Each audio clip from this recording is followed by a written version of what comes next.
그리스도의 이름으로 기도드립니다. 아멘. 오늘 하나님께서 주시는 말씀은 신약성경 사도행전입니다. 사도행전 8장 26절로부터 마지막 40절까지 말씀입니다. 신약성경 사도행전 8장 26절로부터 40절까지 말씀입니다.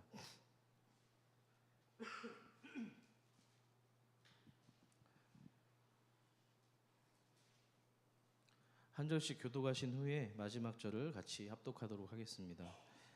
26절입니다. 주의 사자가 빌립에게 말하여 이르되 일어나서 남쪽으로 향하여 예루살렘에게서 가사로 내려가는 길까지 가라 하니 그 길은 광야라.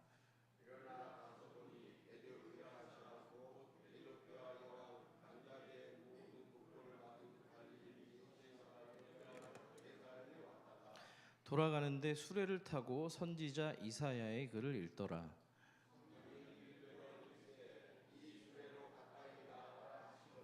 빌립이 달려가서 선지자 이사야의 글 읽는 것을 듣고 말하되 읽는 것을 깨닫느냐.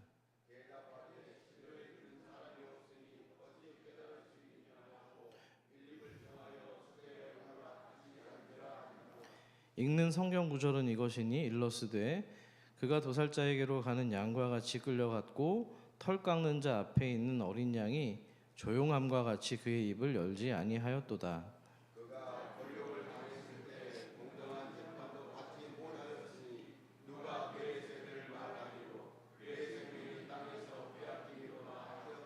그 내시가 빌립에게 말하되 청컨대 내가 묻노니 선지자가 이 말한 것이 누구를 가리킴이냐 자기를 가리킴이냐 타인을 가리킴이냐.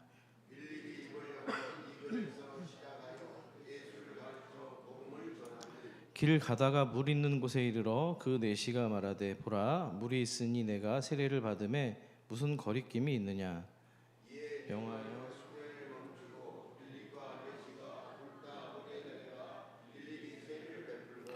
둘이 물에서 올라오매 주의 영이 빌립을 이끌어 간지라 내시는 기쁘게 길을 가므로 그를 다시 보지 못하니라. 나타나 여러 성을 지나다니며 복음을 전하고 가이사랴에 이르니라. 아멘. 할렐루야. 찬양을 인도하시는 최재훈 목사님의 얼굴을 보니까 행복이 얼굴에 만연한 것을 보게 되었습니다.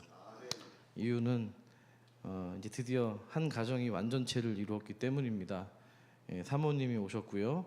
그토록 열망하던 딸이 봄이가 올라왔기 때문입니다. 가족이 이래서 좋은 것 같습니다. 우리 옆 사람과 인사하실 때 가족입니다. 반갑습니다. 이렇게 한번 인사하겠습니다.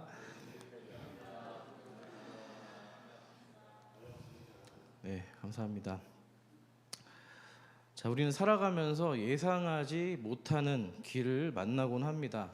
기대했던 곳이 아닌 길, 또 외롭고 거친 길, 때로는 거절당하고 실패하는 길, 그래서 이해되지 않는 길, 때로는 왜 이 길을 걸어가야 되는지 알 수 없지만 우리는 그 길을 묵묵히 걸어가야 될 때가 있다는 사실입니다. 자, 오늘 본문에 우리가 함께 읽은 내용 중에는 전혀 예상하지 못한 길을 걸어가는 한 인물이 등장합니다. 그 사람은 바로 빌립 집사인데요. 그가 걷는 길은 본문의 표현을 빌어서 말씀을 드리면 광야의 길이었습니다. 우리 26절을 함께 읽으면서 확인하겠습니다. 26절입니다. 시작. 주의 사자가 빌립에게 말하여 이르되 일어나서 남쪽으로 향하여 예루살렘에서 가사로 내려가는 길까지 가라 하니 그 길은 광야라. 아멘. 그런데 빌립 집사가 이 광야로 가게 된 거는요, 그 사람 입장에서 볼 때 좀 물음표였을 것 같습니다. 아니 좀 더 짜증이 났지 않았을까 이런 생각이 듭니다. 앞서 우리가 살펴봤는데요, 빌립은 유대인들이 꺼려하던 그 사마리아 지역에 솔선수범해서 내려가서 복음을 전했던 사람입니다. 자, 그래서 많은 사역의 열매들이 있었어요. 귀신들이 떠나가고 중풍병자들이 낫고요, 일어서고, 성경의 본문의 표현에 빌면은 사마리아 성에 큰 기쁨이 있었노라고 기록할 정도였습니다. 자, 물론 그러다가 예루살렘에 있었던 이 소식을 들은 거죠. 사도들이 이렇게 다시 올라옵니다. 사마리아로 올라와요. 또 누구였냐면 베드로와 요한이었습니다. 두 사도가 사마리아에 왔을 때 어떤 일들이 벌어졌을까요? 그 전까지는 빌립이 주 예수 그리스도의 이름으로 세례를 베풀기만 했는데 이 두 사도가 오더니 사마리아 사람들에게 안수를 합니다. 어떤 역사가 나타났어요? 성령을 받는 역사가 나타난 겁니다. 자, 그러면 어떤 현상이 생길까요? 상식적으로 한번 생각을 해보세요. 사람들의 시선이 빌립 집사로부터 이 두 사도에게 더 집중되었을 거란 말입니다. 뭐 이런 거죠. 소문이 났어요. 와, 예루살렘에서 온 사람들 이야기 들어봤어? 빌립 집사님이 그동안 여러 이적도 베풀고 복음을 전했는데 베드로와 이 요한이라는 사도는 글쎄 빌립보다 더 능력이 많다는데, 세상 말로 얘기하면 용하다던데, 빌립 집사는 세례를 베풀었지만 베드로와 요한은 안수하니까 성령을 받았다는 거야. 그 소식 들었어? 사마리아 성 안에 온통 이 소문이 파다하게 퍼졌을 겁니다. 거기다가 본문 25절을 보니까요, 화면을 보세요. 두 사도가 주의 말씀을 증언하여 말한 후 예루살렘으로 돌아갈새 사마리아인의 여러 마을에서 뭐 했다고요? 복음을 전했다고 기록합니다. 자, 두 사도가 예루살렘으로 돌아가는 과정에서 사마리아 여러 지역을 다니면서 복음을 증거했다는 겁니다. 아마도 아까 말씀드린 사마리아의 이 여론이 더욱더 심화되었을 겁니다. 뭔가 사역의 그동안의 이 무게중심이 빌립으로부터 두 사도에게 집중되었을 거란 이야기입니다. 물론 사도 이 베드로와 요한이 그런 사람들의 시선과 인기를 염두에 두고 사역하지는 않았을 겁니다. 자, 그런데 빌립 집사의 위대한 측면이 여기서 빛을 발합니다. 하나님의 천사가 구체적으로 명령을 주었을 때 어떻게 반응하던가요? 27절 초반에 나와 있는데요. 일어나 가서 보니 라고 되어 있습니다. 일어나 가서 보니 순종으로 반응했다는 사실입니다. 동사가 몇 개가 기록이 되어 있는 거예요? 동사가 몇 개죠? 3개입니다. 일어나 가서 보았다는 사실입니다. 자, 동작이 그만큼 많다는 얘기는 그만큼 순종하기가 어렵다는 사실을 보여줍니다. 맞습니까? 빌립의 입장에서 한번 생각을 해보시길 바랍니다. 자, 어려운 이 사마리아 선교를 하러 와서 열매를 굉장히 많이 맺고 있던 상황입니다. 부흥하고 있었습니다. 물론 사도들의 이 안수로 성령을 받게 되면서 자신을 향한 이 주목도에 있어서 좀 떨어지기는 했지만 다시금 사도들이 돌아갔기 때문에 빌립 집사는 이전보다 더 이 사마리아 사역에 열심을 냈을 수 있었던 상황입니다. 자, 하지만 이 빌립 집사는요, 그런 것에는 조금도 관심이 없었다는 겁니다. 그의 관심사는 오직 오늘 주님이 나에게 무슨 말씀을 하시는가. 뭐라고요? 오늘 주님이 나에게 무슨 말씀을 하시는가, 그거였습니다. 빌립은 그저 하나님의 말씀에 귀를 기울였다는 사실입니다. 사랑하는 성도 여러분, 하나님의 말씀을 들으려면 어떻게 해야 됩니까? 깨어 있어야만 됩니다. 아멘이시죠? 빌립은 오늘 성령께서 내게 무슨 말씀을 하시는가 깨어 있었기 때문에 주님의 음성을 들을 수 있었던 겁니다. 우리 신앙생활 할 때 보통 언제 깨어 있을 수 있습니까? 영적으로 민감하게. 보통 어떨 때 주님의 말씀이 내게 주시는 말씀으로 들려오냐는 거예요. 너무 쉽습니다. 말씀을 듣고 그것으로 기도할 때인 줄 믿습니다. 문제는 뭡니까? 우리 신앙생활에서 정작 하나님의 음성을 듣고 싶다고 그렇게 이야기하면서 또 그 음성을 들을 준비가 되어 있지 않을 때가 훨씬 더 많다는 사실입니다. 하지만 빌립은 영적으로 깨어 있었고요. 하나님의 부르심에 즉시 반응할 수 있는 마음의 상태였다는 겁니다. 바라기는 하나님의 말씀을 들을 수 있는 깨어 있는 성도, 기도로 깨어 있는 주의 교회 산서울 되기를 축복합니다. 자, 이런 내용을 고려해 볼 때 빌립 집사는 한마디로 코람데오 신앙을 가진 사람입니다. 무슨 신앙이요? 코람데오 신앙. 하나님 앞에서 신앙입니다. 지금 사람들의 반응이 설령 전과 같이 주목하지 않고 또 그들이 자신과 두 사도들을 비교하든 말든 누구와 자기를 비교하든 말든 사람들의 관심과 시선을 주목한 것이 아니고요.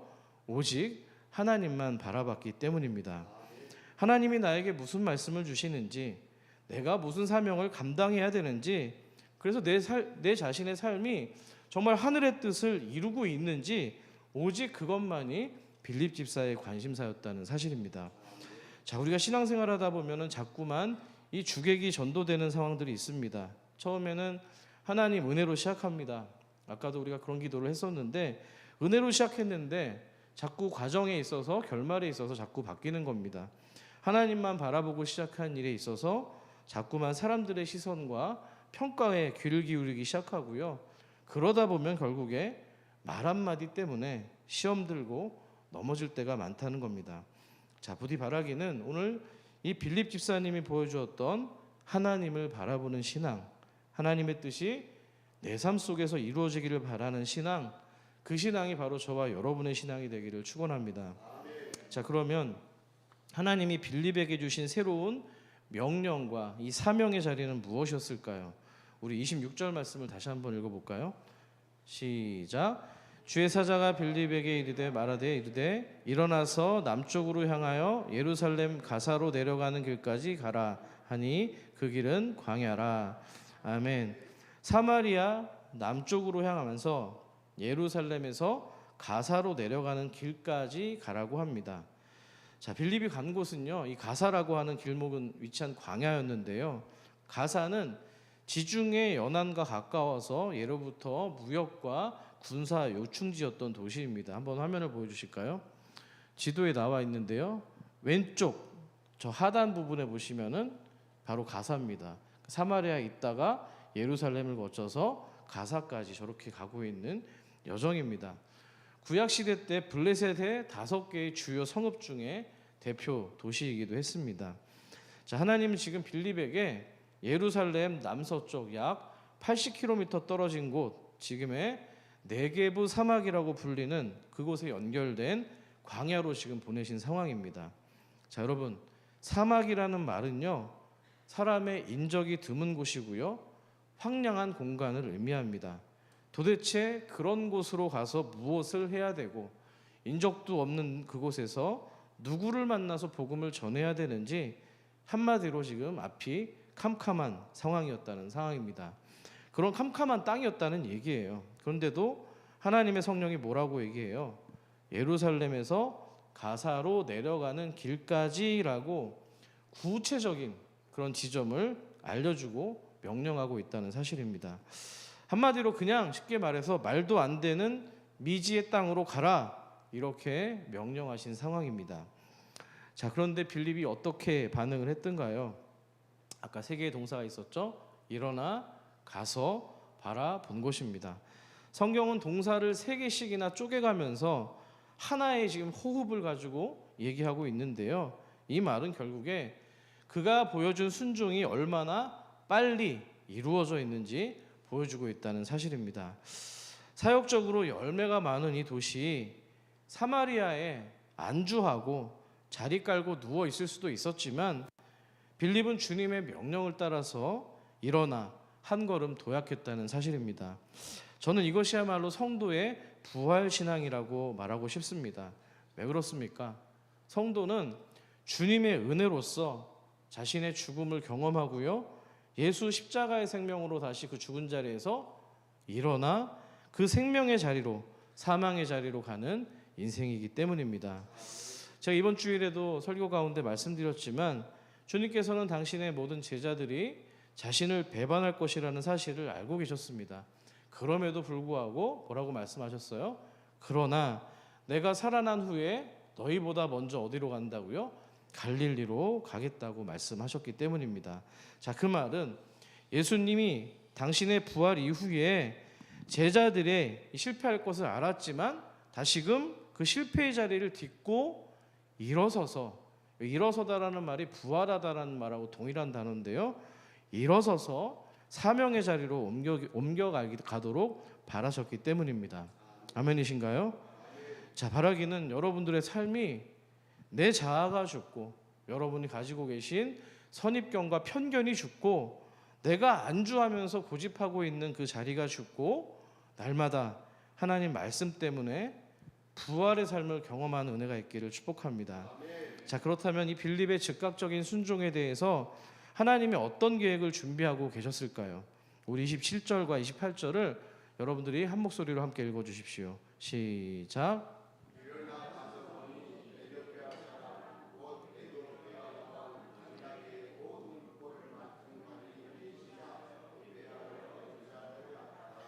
돌아가는데 수레를 타고 선지자 이사야의 글을 읽더라. 아멘. 자, 그곳에 한 에티오피아 사람이 있었습니다. 간닥의 여왕을 섬기는 고위 관료였고요. 그가 뭐하고 돌아가는 길이라고요? 예루살렘에서 예배드리고 돌아가는 길이었다고 기록합니다. 이 간다게라고 하는 말은요, 이름이 아닙니다. 이름이 아니라 에티오피아, 성경에는 구스라고 번역이 되어 있죠. 구스 왕국의 여왕을 가리키는 공식적인 직함입니다. 자료를 찾아보니까 오늘날 이 아프리카의 수단이라는 나라가 있어요. 그 지역에 BC 4세기, 8세기에서 AD 4세기까지 메로의 왕국이라는 곳이 있었나 봅니다. 거기에 여왕들이 사용했던 이 왕의 칭호가 바로 간다게였다고 합니다. 자, 고대 에티오피아에서는요, 남성 왕은 굉장히 신성한 존재였기 때문에 종교 의식을 담당했고요. 실제 국가의 어떤 운영과 정치적인 결정, 행정적인 어떤 결정은 여왕이 맡았다고 합니다. 바로 그 사람이 간다게였다는 사실이죠. 자, 그런데 오늘 사실 27절 말씀은요, 그냥 평서문이 아니라 감탄문입니다. 그럼 감탄사가 있어야 되잖아요. 일어나 가서 보니라고 되어 있잖아요. 이 보니라는 단어가 헬라어로 이두라고 하는데 감탄사예요. 아까 여러분들 찬양하실 때 보라 하나님 구원을 했잖아요. 보라 이렇게 감탄하면서 얘기한 부분이 바로 이겁니다. 자, 이거를 조금 고려해서 반영을 해서 번역을 해보면 곧바로 일어나 가 보았더니 보라 놀랍게도 그곳에 한 에티오피아 사람이 있었다는 사실입니다. 아멘이시죠? 그러니까 아까 보던 거랑 좀 문맥이 좀 달라지는 거예요. 감에 놀라지 않았겠습니까? 생각을 해보세요. 하나님이 광야로 보내신 거잖아요. 사람도 없고 인적도 없고 도대체 그 황량한 땅에서 누굴 만날지도 모르는데 갔더니 말씀을 따라 갔더니 한 사람이 있는 겁니다. 놀라 자빠지는 거죠. 말씀대로 순종해서 갔더니만 척박한 그 땅에 에티오피아 사람이 있었던 겁니다. 그것도 이방 나라의 최고 관리였던 내시였던 간다게의 그 중요한 관리가 있었던 겁니다. 자, 성경은 이 내시가 어떻게 하나님을 알게 되었고 먼 예루살렘까지 예배하고 왔는지 기록하고 있지는 않습니다. 여기 내시로 사용된 이 헬라어 단어가 유니코스라고 하는 단어인데요. 이게 반드시 이 남자의 성기가 거세된 고자가 된 내시만을 일컫는 게 아닙니다. 신체적으로 거세당하지 않았더라도 궁중에서 높은 관직을 맡을 수 있었기 때문입니다. 또 어떤 학자들은 말하기는 이 사람이 원래는 유대인이었는데 에티오피아로 어떤 연유로 이주를 했다가 고위 관료가 된 사람이다. 그렇기 때문에 예루살렘으로 와서 예배를 드릴 수 있었다.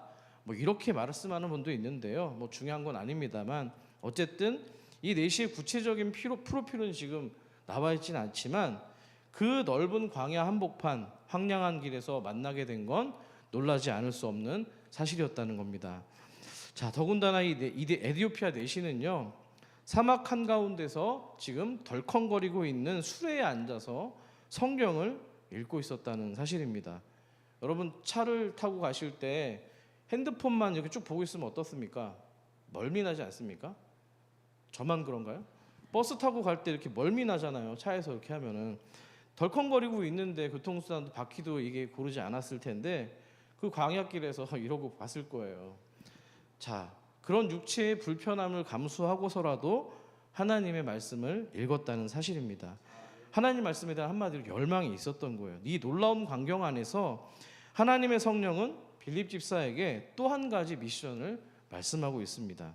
29절을 같이 한번 읽어볼게요. 시작. 성령이 빌립더러 이르시되 이 수레로 가까이 나아가라 하시거늘. 아멘. 자, 성령의 또 말씀에 또 굉장히 민감하게 깨어 있으니까 이렇게 하나님의 말씀을 귀 기울여 들을 수 있는 거예요. 자, 수레로 가까이 나아가라고 성령님이 얘기를 했는데 빌립이 어떻게 반응했을까요? 달려갔다고 기록하고 있습니다. 성령은 그저 나아가라고만 했는데 달려간 거예요. 하나님 말씀에 100% 순종한 게 아니고요, 200% 순종하고 있는 모습입니다. 아멘이십니까? 그렇게 하지 않아도 지금 가는 것만으로도 이미 굉장히 예뻐 죽겠는데 과할 정도로 지금 하나님 말씀에 반응해서 순종하고 있다는 사실입니다. 우리 성도님들에게 간절히 바라기는 이 빌립 집사처럼 하나님 주신 말씀에 또는 하나님 주신 마음에 경계선을 좀 넘을 수 있는 200% 성도의 반응을 보시는 은혜가 있기를 소망합니다. 사실 이런 빌립의 태도는 굉장히 파격적인 모습입니다. 여러분 한번 생각을 해보세요. 이 사람이 지금 에디오피아 사람입니다. 히브리어로 아까 어디라고 그랬죠? 구스라고 했어요. 구스하면 생각나는 사람 있지 않습니까?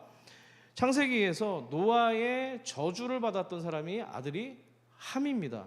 함의 첫 번째 아들 장자가 바로 이 구스였다는 사실이에요. 한마디로 유대인들이 썩 좋아하는 혈통이 아니었다는 겁니다. 거기다가 일단 이 기록된 표현대로 어쨌든 넷이라고 했으니까 고자라고 합시다. 율법에 따르면 이 사람은 상종 못할 사람이에요. 신명기 23장을 보세요. 우리 한번 여러분들 읽어주시겠습니까? 시작.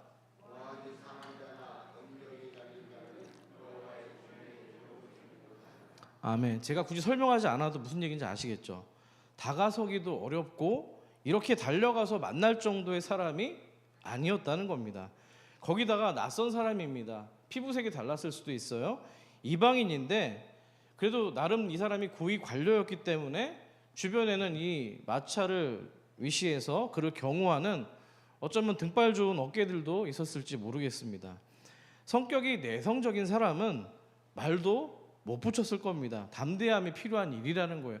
그만큼 성령께서 나아가라고 말씀을 했지만 그거에 순종해서 가기가 좀 뭔가 멈칫 할 수 있었던 상황이라는 거예요. 뭐 전도에 적용해 보면 이런 거죠. 우리가 전도할 때 여러분들이 이렇게 전도지를 나눠주고 예수 믿으세요 하다가 가끔 얼굴이 우락부락하게 생기신 분들을 만나면 슬며시 이렇게 쓱 들어가는 전도지를 쓱 다시 이렇게 넣는 경우들이 있잖아요. 움츠러들 때가 많다는 거예요. 그런데 빌립은 성령의 말씀이 떨어지기가 무섭게 순종했다는 사실입니다. 머뭇거리지 않고요. 그에게 달려가서 말을 걸었다는 사실입니다. 와, 하나님의 말씀에 이렇게 적극적으로 순종하는 사람 우리 교회에 점점 더 많아지기를 소망합니다. 자, 그래서 이런 편견도 좀 부수고 말씀에 좀 그대로 반응할 수 있는 주님의 교회가 되기를 다시 한번 축복합니다. 자, 이런 빌립의 격정적인 이 순종함에 어떤 일이 벌어지게 되었을까요? 전혀 예상 못한 이야기가 펼쳐지기 시작합니다. 마침 이 에디오피아의 관료가 뭐 하고 있었다고요? 성경을 읽고 있었습니다. 더 놀라운 거는 이 고위 관료가 빌립을 수레 위로 올라오도록 초청했다는 거예요. 이게 이방인인데 그냥 낯선 나그네를 이렇게 신원 확인도 안 되는데 올려보내는 거 쉽지 않은 일입니다. 올려보내더니 성경을 읽다가 자신이 궁금해하던 내용들을 해석해달라고 지금 합니다. 기가 막히지 않습니까? 여러분 빌립 집사 입장에서 한번 생각을 해보세요. 웬 떡이냐 싶은 일입니다. 손 안 대고 코 풀 수 있는 상황이기 때문입니다. 뭐 전도법에 찔러보고 익었나 안 익었나 해서 뭐 고구마 전도법 있잖아요. 한마디로 노랗게 잘 익은 고구마를 아는 겁니다. 더군다나 이 에디오피아가 내시가 읽고 있었던 성경 본문이 어디였어요? 이사야 53장입니다. 본문에서 한번 확인해 보세요. 다시 말해서 예수 그리스도를 예표하고 있는 성경 말씀이었다는 겁니다. 빌립이 굳이 요즘처럼 사형리를 얘기하지 않아도 지금 내시가 궁금해서 묻는 것만 대답을 잘해도 복음이 술술 전해지고 있는 상황입니다. 그것뿐만이 아닙니다. 36절을 한번 읽어주시겠어요? 시작. 길 가다가 물 있는 곳에 이르러 그 내시가 말하되 보라 물이 있으니 내가 세례를 받음에 무슨 거리낌이 있느냐. 아멘. 성경을 말씀을 읽다 보니까 세례도 받아야 되는 거예요. 자, 세례까지 가면은요, 여러분들이 우리 교회에 등록을 하시고 나서 새가족 교육을 마치고요, 교리문답까지 우리 교리문답 우리 박상수 장로님이 해주시는데요, 교리문답까지 다 마친 상태라는 거예요. 자, 여러분 여기까지 오는 동안 빌립 집사님이 한 게 뭡니까? 성령께서 말씀할 때 말씀하신 장소로 간 거, 또 말씀하신 사람한테 이동한 거, 그리고 수레에 올라가서 대답한 게 전부입니다. 맞습니까? 여러분 지금 세례받는 것은요, 단지 지금 한 사람 에디오피아 내시가 세례받는 일이 아닙니다. 왜 그렇습니까? 이 에디오피아인 이 내시를 필두로 해서 이제 아프리카 대륙에 최초로 하나님의 복음이 전해지는 영광스러운 순간이기 때문입니다. 아멘이십니까? 빌립이 성숙한 거는요, 순종해서 갔는데 이럴 수 있잖아요, 여러분. 이거 진짜 부끄러운 고백인데, 이 원고에도 없는 얘기인데 제가 이거밖에 안 돼서 얘기를 드리는 거예요. 가끔은요, 설교 준비를 하다가 되게 술술 잘 풀 때가 있어요. 하나님 은혜를 주셔서 굉장히 연구가 잘 되고 해석이 잘 돼서 소위 말하는 완성도가 높은 그런 설교문이 나올 때가 있습니다. 그때가 되면요, 목사가 되게 조바심이 생겨요. 오늘 말씀 성도들이 많이 들어야 되는데, 그럴 때가 있거든요. 근데 그럴 때 예를 들어서 한 명, 두 명, 몇 명이 와요. 그러면요, 다 빼버리고 싶어요. 빼뒀다가 나중에 그냥 하고 싶은 생각이 드는데, 근데 그때 절대 그러면 안 돼요. 그때 하나님이 주신 은혜가 있는 거예요. 한 명이라도 두 명이라도 들어야 될 사람이 있기 때문에 저한테 은혜를 주신 거거든요. 근데 도둑질하는 거예요. 그러면 안 되거든요. 그런 경험이 있는 거예요. 그러니까 빌립이 성숙한 게 순종해서 지금 갔는데 이거 한 사람밖에 없는 거야? 뭐야, 내가 저기 멀리서부터 지금 부흥하는 자리를 내려놓고 왔는데 나 이거 하라고 지금 보내신 거야? 이렇게 불평하거나 실망하지 않았다는 사실입니다. 자, 이것이 얼마나 놀라운 사실인 줄 아십니까? 좀 더 과장해서 말씀드리면 소름 끼치게 놀라운 사실이라는 거예요. 사도행전 1장 8절을 한번 기억해서 보시길 바랍니다. 제가 읽어드릴게요. 시작. 오직 성령이 너희에게 임하시면 너희가 권능을 받고 예루살렘과 온 유대와 사마리아와 땅 끝까지 이르러 내 증인이 되리라 하시니라. 아멘. 여러분, 이 말씀이 빌립 집사, 사도가 아니에요. 빌립 집사 한 사람을 통해서 완벽하게 성취되고 있다는 사실입니다. 사마리아, 이 사람이 뭐예요? 예루살렘과 온 유대와 계속 사역을 했던 사람이잖아요. 그러다가 사마리아까지 가서 그들이 터부시하고 있는 그 공간까지 가서 자처해서 가서 이렇게 복음을 전했는데, 또 성령의 음성에 순종해서 어디로 간 거예요? 에디오피아 사람한테까지 간 거잖아요. 아프리카 대륙, 여러분, 에디오피아, 예루살렘으로부터 에디오피아까지 직선거리로 따지면 2,500km에서 많게는 3,000에서 3,500km까지 걸리는 거리입니다. 지금 고대의 교통사정을 감안해 본다면 이 사람이 마차를 타고 왔잖아요. 마차를 이용했을 때 대략 2.5개월에서 3개월가량이 소요되는 거리였습니다. 고대 사회에서 그들의 기준으로 봤을 때는 땅끝이나 마찬가지였다는 사실입니다. 아멘이십니까? 빌립은 지금 예루살렘과 유대를 넘어서 사마리아 땅을 넘어서 이미 에디오피아 사람을 만남으로써 이미 땅끝까지 하나님의 뜻을 실현했다는 사실입니다. 아멘이십니까? 정말 믿으십니까? 여러분, 전 이 보면서요, 순종이 이렇게 하나님의 역사를 이뤄가는구나 다시 한번 깨닫게 됩니다. 빌립 집사입니다. 사도가 아니었어요. 그럼에도 불구하고 집사를 선출할 때 조건이 뭐였어요? 성령이 충만한 사람이었잖아요. 그렇죠? 성령이 충만한 사람이었는데 성령에 충만해서 성령의 말씀에 민감하게 듣고 그저 움직이기만 했을 뿐인데 이미 하나님의 이 사도행전 1장 8절 말씀을 이루는 놀라운 역사를, 영광을 경험하게 되었다는 사실입니다. 여러분, 이 아프리카 내시도 대단합니다. 그 먼 길을 2,500km가 떨어진 그 길을 오직 하나님을 예배하러 갈 정도로 하나님을 경외했던 사람이기 때문입니다. 아멘이시죠? 오늘 본문에서 우리는요, 하나님의 계획이, 하나님의 뜻이, 하나님의 사역이 어떻게 이루어지는지 건강한 원리를 하나 발견할 수가 있습니다. 복음이 전해질 때 빌립 한 사람의 어떤 탁월한 역량으로 인해서 이렇게 변화가 됐나요? 아니면 그의 화려한 언변을 통해서 상대방에게 감동을 주었기 때문에 이 뭔가 복음 전도가 이루어졌나요? 그렇지 않습니다. 그저 말씀에 순종해서 한 걸음을 갔더니 하나님의 역사가 쓰여진 겁니다. 아멘이십니까? 깨어 있으므로 말씀에 주목하고 신속하게 순종으로 반응한 것밖에 없다는 사실이에요. 이 영적인 원리가 저와 여러분에게 새겨지길 소망합니다. 종합하면 이겁니다. 결국 주님이 쓰시는 사람은 하나님을 바라보는 사람입니다. 아멘이시죠? 주님이 역사하시는 사람은 성령의 말씀에 귀 기울이는 사람입니다. 세 번째, 결국 하나님의 영광을 경험하는 사람은 순종으로 한 걸음 따라가는 인생입니다. 아멘이시죠? 하나님을 바라보고 말씀에 귀를 기울이고 한 걸음 순종할 때 결국에 하나님의 역사를 경험하게 될 줄 믿습니다. 저는 오늘 말씀 가운데 가장 은혜가 되는 본문은 39절과 40절이라고 생각합니다. 한번 같이 한번 읽어볼게요. 시작. 둘이 물에서 올라올새 주의 영이 빌립을 이끌어간지라. 내시는 기쁘게 길을 가므로 그를 다시 보지 못하니라.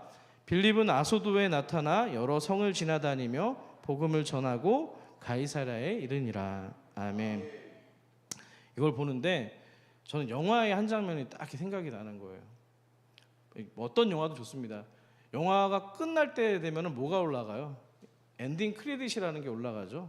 쭉 올라갈 때 이제 어떤 영화들은요, 그냥 까만 자막 화면에 이것만 이름만 올라가는 경우도 있는데 뭔가 열린 결말을 주는 영화들이 있어요. 그러니까 화면에 나오는 주인공들이 대사가 나오지 않은 채 그들이 어떤 행동을 하고 있는 거를 그대로 찍으면서 열린 결말로 나는 경우가 있는데 저는 이게 그거 같습니다.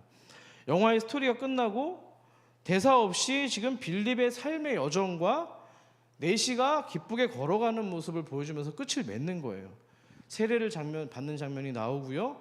내시가 기쁨과 감격을 젖어가지고 본국으로 돌아가는 장면이 화면 왼쪽에 잡힙니다. 한쪽에서는 빌립이 가사로부터 약 30km 떨어진 아소도라는 지역에서 복음을 전념하고 있는, 사마리아에서도 그랬고 이 에티오피아 사람을 만나러 가는 때도 그랬고 또다시 아소도라고 하는 잘 모르는 지역에서 복음을 열심히 전하고 있는 그 빌립의 모습이 나타납니다. 그리고 마지막에 빌립이 마지막 도시 가이사랴에 도착하는 것으로 끝을 맺고 있습니다. 어쩌면은 가이사랴라는 입구 푯말이 세워진 곳에 딱 빌립이 들어가는 입성 장면으로 다 끝나게 되는 그런 장면이에요.